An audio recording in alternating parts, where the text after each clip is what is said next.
Super 8मध्ये भारताचा सामना south आफ्रिकेशी होणार आहे.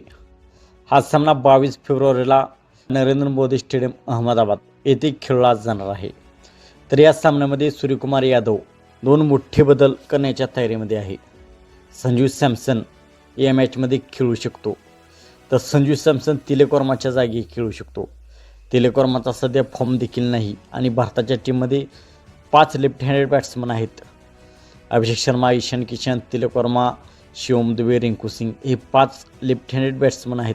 त्यामुळे पुढील टीम इंडियाची रणनीती करण्यास सोपे जात आहे. त्यामुळे तिलक वर्माच्या जागी संजू सॅमसन याला खेळवण्यात येऊ शकते आणि वॉशिंग्टन सुंदरच्या जागी भारताचा व्हाईस कॅप्टन अक्षर पटेल संघामध्ये त्याला संधी दिली जाऊ शकते.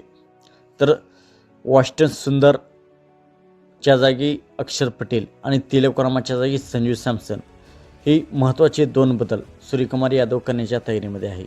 तर मित्रांनो, आपणास काय वाटते, संजू सॅमसनला संधी भेटेल का? आपणास काय वाटते आपण कमेंट सेक्शनमध्ये सांगा.